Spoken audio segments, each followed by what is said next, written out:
अस्सलाम नादरीन, मैं हूं असद अली तूर अपने प्रोग्राम असद तूर अनसेंसर्ड में। आज हम आपको चार बड़ी खबरें देंगे। एक, आर्मी चीफ जनरल कमर बाजवा अमेरिका के दौरे पर गए हैं। इस दौरे की क्या सिग्निफिकेंस है और ये सिग्निफिकेंस उनके वफद से भी ज़रा रिफ्लेक्ट होती है, क्योंकि उनके वफद में शायद ऐसे नाम भी हैं जो अगले आर्मी चीफ की रेस का हिस्सा है। ज़रा इस पर भी आपको बताएंगे, एक्सक्लूसिव खबर देंगे। इसके अलावा हम आपको ये भी बताएंगे कि वज़ीर-ए-आज़म हाउस से भी एक हैकर गिरफ्तार हुआ है। ये भी एक बड़ी डेवलपमेंट है, हम आपको इस पर भी बताएंगे कि वो हैकर कौन है। और हम आपको ज़रा जो इधर एक सो कॉल्ड सीनियर एंकर बनते हैं कामरान खान साहब, सहाफ़ी तो वो यकीनन नहीं है, उनकी भी नालायकी का कुछ आपको बताएंगे, किस हद तक नालायक और नाअहल हैं वो। और इसके अलावा आज आपको मालूम है जो पाकिस्तान की आला अदलिया और पाकिस्तान के फ़ौज के चहेते और लाडले इमरान खान साहब हैं, उनको आज उनके खिलाफ तौहीन अदालत की कार्रवाई ख़त्म कर दी गई। और अगर आपको याद हो, हमने आपको शुरू में बताया था कि ये इमरान खान साहब के खिलाफ कोई कार्रवाई नहीं हो सकेगी, ना उनको सज़ा मिल सकेगी, क्योंकि हमें ये बाजू हमारे आजमाए हुए हैं। और हमने ये आपको पता है, अगर आप देखें जब ये शुरू हुआ था केस, तो हमने उसी वक्त ये वीलॉग में बताया था और इसी की कीमत फिर हमने अदा की कि शायद इसी वजह से हमें फिर इस्लामाबाद हाई कोर्ट में हमारी रिपोर्टिंग पर पाबंदी लगाई गई और गैर एलानिया तौर पर। और रजिस्ट्रार और इस्लामाबाद हाई कोर्ट के जो रिपोर्टर एसोसिएशन के सदर हैं, उन्होंने साजबाज करके और वो पासेस वाला ड्रामा बना के कि जी पासेस जिसको जारी होंगे वो कवरेज करेगा, और उसमें फिर उन्होंने यकीनी बनाया जो वो लोग जो रिपोर्टर बेशक नहीं है लेकिन इमरान खान साहब की मदद सराई की बुनियाद पर किसी चैनल में ब्यूरो चीफ लगा दिए, किसी में और लगा दिए गए, उनको कोर्ट रूम में एक्सेस दी जाए, जहाँ पे वो कोर्ट रूम नंबर 1 में चीफ जस्टिस अतर मिल्ला की अदालत में वो इमरान खान साहब की तस्वीरें खींचे, वीडियोस बनाएं, सोशल मीडिया पर डालें, ठीक है, और इमरान खान साहब की कोर्ट रूम के अंदर से भी प्रमोशन करें। और ये सब कुछ कबूल था इस्लामाबाद हाई कोर्ट की इंतज़ामिया को, क्योंकि ज़ाहिर बात है उनके लाडले इमरान खान साहब आ रहे होते थे वहाँ पर। हालांकि ये जुर्म है कोर्ट रूम के अंदर तस्वीर बनाना और वीडियोस बनाना, लेकिन वो बनाते रहे और उनकी अदालत में ऐसे so called social media influencers की अदालत में हाज़िरी को रजिस्ट्रार सुप्रीम कोर्ट के ही पासेस से यकीनी बनवाया गया। और तो इसलिए मेरे लिए कोई इतना सरप्राइज़ नहीं कि इमरान खान साहब के ख़िलाफ़ आज ये तौहीन अदालत की कार्रवाई ख़त्म की गई, बावजूद इसके कि इमरान खान साहब ने गैर मशरूत माफ़ी नहीं मांगी।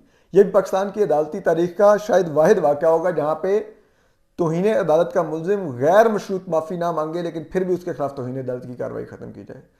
तौहीन अदालत का मुलजिम अपने एफिडेविट में यह भी मत लिखे कि मैं अपने आप को अदालत के रहमो करम पर छोड़ता हूं, इसके बावजूद उसकी माफ़ी कबूल करके उसको छोड़ दिया जाए। तो मैं तो बल्कि आज मैंने ट्वीट भी किया था कि पाकिस्तान की जितनी सूबाई हाई कोर्ट्स हैं, लाइक लाहौर हाई कोर्ट की मुल्तान में भी रजिस्ट्री है, सिंध हाई कोर्ट की सक्खर में रजिस्ट्री है, और इसी तरह अगर आप चले जाएँ बलूचिस्तान और पेशावर हाई कोर्ट की भी रजिस्ट्रियाँ होंगी। सुप्रीम कोर्ट की तो चारों सूबों में रजिस्ट्रियाँ हैं, कोयटा, पेशावर, कराची, लाहौर में, जहाँ पर वो बेंचेस बनाते हैं और वो वहाँ पर केसेस सुनते हैं। तो इसी तरह इन तमाम सूबाई हाई कोर्ट्स और सुप्रीम कोर्ट को चाहिए कि एक बनी गाला में भी एक एक रजिस्ट्री बना दें, जहाँ पर एक मखसूस अमला और एक बेंच और उसमें एक ही जिसे कहते हैं वो मखसूस जजेस, उनको मुस्तकिल तौर पर तैनात कर दिया जाए, जो 24 घंटे वहाँ पर बैठें, हफ्ते के 7 दिन बैठें, और इमरान खान साहब ने कोई पिटीशन चाहे हुकूमत के ख़िलाफ़ दायर करनी हो, नैब लॉ के अगेंस्ट, ओवरसीज़ वोटिंग के लिए, या पंजाब हुकूमत के लिए किसी भी इशू में वो उस पिटिशन को भी फौरी तौर पे एंटरटेन करें, उसको फौरी तौर पे इमरान खान साहब की पिटिशन पहुंचे नहीं और वो समाअत के लिए मुकर्रर कर दें। इमरान खान साहब को कोई कानूनी चैलेंज दरपेश हो, उनके खिलाफ कोई FIR कट जाए या उनके खिलाफ कोई तौहीन अदालत की कार्रवाई हो जाए, उसमें भी फौरी तौर पे उनको वो इंसाफ दें, ज़मानत चाहिए ज़मानत दें, ताकि जैसे कहते हैं इमरान खान साहब को इंसाफ उनकी दहलीज पर मिले और इसका हमारी आला अदलिया को भी फ़ायदा होगा। उसमें जो होगा कि देखिए आपको इमरान खान साहब जो बार बार इतना अपना पेट्रोल जला के और साथ इतने एक हजूम लेके 250-300 पुलिस एहलकारों को सफ़र करवा के वो सुप्रीम कोर्ट लेके आते हैं या हाई कोर्ट लेके आते हैं, उसमें जितना उनका पेट्रोल जलता है फिर इतने लोगों की मूवमेंट होती है वो बच जाएगा। आपको जो संडे वाले दिन भी घर से अदालती अमला और जजेस बुलवाने पड़ते हैं और उन लोगों को भी ख्वारी काटने पड़ती है अदालत आने की इमरान खान साहब को ज़मानत देने के लिए, वो भी बच जाएगी। फिर अदालत में अब जितनी इमरान खान साहब पिटिशनें फ़ाइल किए जा रहे हैं, PTI फाइल की जा रही है, तो उसमें ये होगा कि वो बार बार पिटिशनों के लिए नया बेंच नहीं बनाना पड़ेगा, नए जजेस नहीं बिठाने पड़ेंगे, नए सिरे से अमले को ख्वार नहीं होना पड़ेगा, वो सब अदालत पर बोझ भी कम हो जाएगा।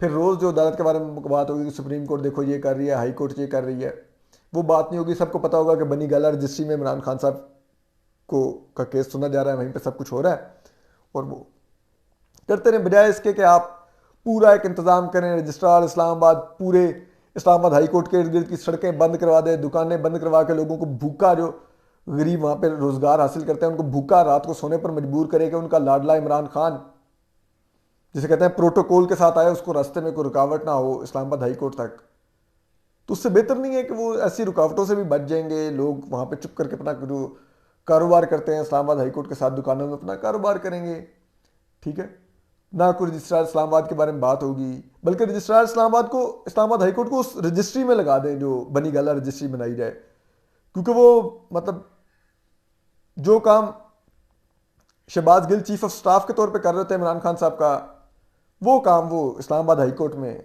कर रहे हैं इमरान खान साहब के लिए, तो वो भी उनका भी मसला हल हो जाएगा, उनकी भी ख्वाहिश पूरी हो जाएगी।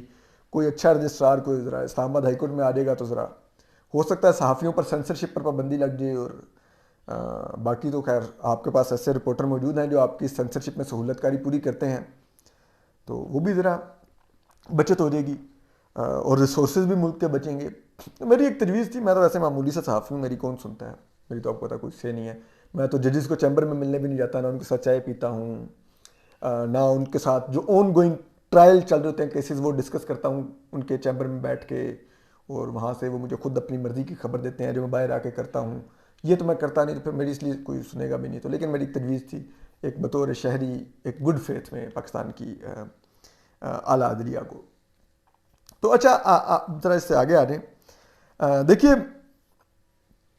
अब एक चीज़ और भी आपको जो खबर दे दें वो है कि आर्मी चीफ जनरल कमर बाजवा अमेरिका के दौरे पर गए हैं। ये 1 हफ्ते का दौरा है उनका, और ये बज़ाहिर कोई इस तरह किसी में फेयरवेल दौरे वाली फील नहीं है कि वो फेयरवेल विजिट पे गए अपनी रिटायरमेंट से पहले। ऐसा होता तो वो तो 1-2 दिन का भी उनका विजिट हो सकता था, वो जाते अपने जो हम मनसब थे अमेरिकी सेंटकॉम में जो सीनियर जनरल्स बैठते उनसे मिलते वापस आ जाते। लेकिन वो गए हैं 1 हफ्ते के दौरे पर गए हैं। फिर उनका वफद बड़ा सिग्निफिकेंट है। उनके वफद में जो उनके CGS हैं, chief of general staff lieutenant general Azhar Abbas भी मौजूद हैं। लेफ्टिनेंट जनरल अजहर अब्बास अगली आर्मी चीफ की रेस का हिस्सा भी हैं। वो सीनियरिटी में इस वक्त 3रे नंबर पर हैं अगर लेफ्टिनेंट जनरल आसिम मुनीर को शुमार किया जाए तो, और अगर लेफ्टिनेंट जनरल आसिम मुनीर को शुमार न किया जाए तो lieutenant general Azhar Abbas seniority में 2रे नंबर पर हैं इस वक्त। तो उनकी मौजूदगी इसलिए बड़ी सिग्निफिकेंट है। लेकिन वो क्योंकि चीफ ऑफ जनरल स्टाफ है और चीफ ऑफ जनरल स्टाफ फौज को आर्मी चीफ के बिहाफ पे चलाता है, एक डिफेक्टो आर्मी चीफ भी कहलाता है, तो इसलिए भी उनका वहाँ पर आर्मी चीफ की मुआवनत करने के लिए इस वफद में मौजूद होना कोई इतनी अचंभे की बात भी नहीं होनी चाहिए। दूसरी जो एक अहम शख्सियत है इस वफद में वो DGISI lieutenant general Nadeem Ahmed Anjum है, जो DGISI हैं पाकिस्तान के। वो भी वैसे तो सीनियरिटी लिस्ट में इस वक्त 13वें नंबर पर हैं, लेकिन अगर आर्मी चीफ जनरल कमर बाजवा को एक और एक्सटेंशन मिल जाए तो उस सूरत में फिर जब आर्मी चीफ की अगली तैनाती का वक्त आएगा, इस वक्त अगर 29 नवंबर को ना आया, कहीं आगे साल बाद आया या 1.5 साल बाद आया, तो उस सूरत में लेफ्टिनेंट नदीम अहमद अंजुम भी एलिजिबल होंगे आर्मी चीफ बनने के लिए और वो उस रेस का हिस्सा होंगे।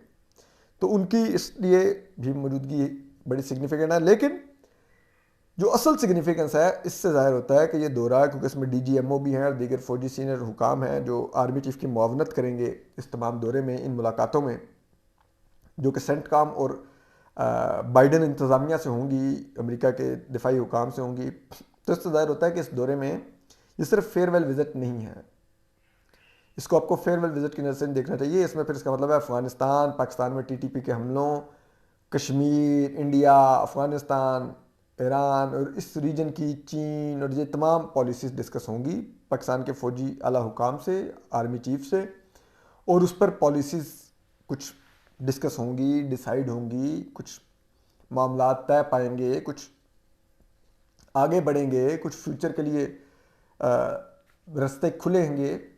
तो उसके लिए फिर ये दौरा 1 हफ्ते का है और ये आम फेयरवेल विज़िट नहीं है। और अब जबकि आर्मी चीफ जनरल कमर बाजवा जो IMF को भी फ़ोन करते हैं कि पाकिस्तान को कर्ज की किस्त जल्दी जारी की जाए, जो सऊदीज़, कतरीज़ और दीगर UAE के जो शाही ख़ानदान हैं उनसे भी अभी तक डिफेक्टो सफारतकारी कर रहे हैं, क्योंकि आपको पता है पाकिस्तानी फ़ौज का वैसे तो ये मैंडेट नहीं, लेकिन पाकिस्तान के आर्मी चीफ जनरल कमर बाजवा और दीगर भी आर्मी चीफ जैसे सफारतकारी के जिसे कहते हैं गैर एलानिया तौर पर ये फ़राइज़ सर अंजाम देते रहते हैं। इमरान खान साहब जो ताल्लुकात बिगाड़ते थे सऊदी से दीगर से, तो जनरल कमर बाजवा ही जाके वो सॉर्ट आउट करते थे। तो इसलिए आप कह लें कि ये उनका सफारतकारी विज़िट भी हो सकता है। तो उनकी ये वफद की कंपोजिशन बहुत इंटरेस्टिंग और सिग्निफिकेंट है इस लिहाज से। और इसके बाद फिर आप यकीनी तौर पर नहीं कह सकते कि वो वाकई रिटायरमेंट का सोच रहे हैं। इसके बाद अब आगे जो अगली एक अब इसी से जुड़ी हुई बात है, हम अभी वो आते हैं कि हैकर कौन सा गिरफ्तार हुआ है वज़ीर-ए-आज़म हाउस से। लेकिन एक हमारे एंकर हैं कामरान खान साहब, दुनिया न्यूज़ पर वो प्रोग्राम करते हैं, मलिक रियाज और MI के टाउट हैं और सहाफ़त तो वो नहीं करते, और उसके हम आपको बताते हैं। लेकिन आप अगर सियासतदानों की जासूसी पर 8,000 रुपये तनख्वाह लेते रहे हो 90 की दिहाई में मिलिट्री इंटेलिजेंस से, आप सारा वक्त अकील करीम डेडी और आरिफ हबीब और इन लोगों के दफ्तर में पड़े रहते हों, क्योंकि आप स्टॉक मार्केट में बड़े पैमाने पर पैसे खेलते हैं, ठीक है, आप मलिक रियाज की जिसे कहते हैं वो जूता सफाई पर मुकर्रर हों, ठीक है, पाकिस्तान के सबसे बड़े कब्जा माफिया के आप मदासराई करते हो TV स्क्रीन पर बैठकर, तो फिर आप सहाफ़ी नहीं, आप एक कैसे लें, ब्रोकर हैं आप। तो कामरान खान साहब जो उनसे हैं वो मसला ये है कि वो अब उन्होंने कल एक ट्वीट की कि जी असलम बेग से लेकर जनरल कमर बाजवा तक 7 आर्मी चीफ मियां नवाज शरीफ ने मुकर्रर किए हैं और अब 8वां भी वो मुकर्रर करने जा रहे हैं। अल्लाह ही खैर करे, पाकिस्तानी 22 करोड़ आवाम की इसमें कोई मतलब इसमें स्टेक नहीं है, कोई उसमें उनका इनपुट नहीं है, कोई से नहीं है। अब ये इतना उनका जाहिलाना ट्वीट है कि पहली बात यह है कि अगर आप गिने असलम बेग साहब, आसिफ नवाज जंजुआ साहब, जहांगीर करामत साहब, फिर मुशर्रफ साहब, फिर शफाक परवेज़ कियानी साहब, फिर राहील शरीफ साहब, फिर जनरल कमर बाजवा तक, ये 8 आर्मी चीफ बनते हैं, ठीक है। फिर आपको ये बताएं कि इनमें से असलम बेग थे, वो ज़ियाउल हक के मरदूद के त्यारा हादसे में धमाके में मरने के बाद ऑटोमेटिकली आर्मी चीफ बन गए थे। इनको नवाज शरीफ ने तैनात नहीं किया था। नवाज शरीफ ना प्राइम मिनिस्टर थे उस वक्त, ना ही वो मुल्क की आला किसी पोजीशन पर थे कि वो ऐसा डिसीजन ले सकते। दूसरी बात, जनरल शफाक परवेज़ कियानी को भी मियां नवाज शरीफ ने आर्मी चीफ नहीं मुकर्रर किया था। ये तो आपकी मालूमात की हालत है, ठीक है। तीसरी बात, ये इस हद तक इलॉजिकल बात है कि 22 करोड़ अवाम की इसमें कोई से नहीं। प्राइम मिनिस्टर जो होता है वो 22 करोड़ अवाम का मुंतखब नुमाइंदा होता है, और वो इस तरह मुंतखब नुमाइंदा होता है, बेशक एक अपोजिशन मौजूद होती है, लेकिन जब एक पार्टी मेजॉरिटी ले लेती है और अपनी हुकूमत बना लेती है, तो जो प्राइम मिनिस्टर होता है वो सिर्फ उस पार्टी का रिप्रेजेंटेटिव नहीं होता, वो chief executive of the state के तौर पर पूरे 22 करोड़ अवाम की नुमाइंदगी कर रहा होता है। एक वो पहले अवाम के वोटों से मुंतखब होकर रुकने कौमी असम्बली मुंतखब होता है, फिर कौमी असम्बली के मेजॉरिटी वोटों से मुंतखब होकर वो प्राइम मिनिस्टर मुंतखब होता है। तो ये बुनियादी तौर पर 22 करोड़ अवाम की ही इनपुट होती है इस तैनाती में, और 22 करोड़ अवाम ही एक शख्स को मुंतखब करके ये आईनी इख्तियार देते हैं कि वो अब उनके बिहाफ पर आर्मी चीफ तैनात करे, और आर्मी चीफ को बराह रास्त इलेक्शन से मुंतखब होकर नहीं आना होता। आर्मी चीफ हजूर सिलेक्ट होने वाली पोजीशन है, इलेक्ट होने वाली नहीं है, और उसको सिलेक्ट 22 करोड़ अवाम का मुंतखब प्राइम मिनिस्टर ही करता है। तो अवाम की से कैसे नहीं होती इसके अंदर? इस किस्म की जाहिलाना बातें करके कमरान खान साहब दरअसल वज़ीर-ए-आज़म को हासिल आईनी इख्तियार को अंडरमाइन करना चाहते हैं। आईने पाकिस्तान में दिए गए आर्मी चीफ की तैनाती के तरीक़ेकार को अंडरमाइन करना चाहते हैं। ऐसे गलीज, बदबूदार, जालसाज, झूठे, मक्कार लोगों से बचना चाहिए। ये सहाफ़त को बुरा नाम दिलवाते हैं। अब ज़रा इससे आगे आने जो हैकर वाली स्टोरी है उसमें अब यह है कि आपको हम बता दें कि इस वक्त वज़ीर-ए-आज़म हाउस में भी एक गिरफ्तारी हो चुकी है। ये गिरफ्तारी वज़ीर-ए-आज़म हाउस में तैनात एक वेटर की है, और यह देखा जा रहा है, गालिब इम्कान है कि वहाँ पर कोई डिवाइस लगाई जाती थी और फिर उतारी जाती थी इन रिकॉर्डिंग्स के लिए। और इस वक्त कुल जो इस हैकिंग स्कैंडल में जो वज़ीर-ए-आज़म हाउस की जो ऑडियोज़ लीक हुई हैं उसमें 3 लोग गिरफ्तार हो चुके हैं इन टोटल, जिनमें अब ये एक वेटर भी शामिल हैं वज़ीर-ए-आज़म हाउस के। तो अब देखते हैं तहकीकात मज़ीद आगे बढ़ती हैं तो कहाँ पर जाती हैं और क्या बात सामने आती है। हम आपको अपडेट करते रहेंगे। अपना ख्याल रखिए, सलामत रहिए, अल्लाह हाफ़िज़।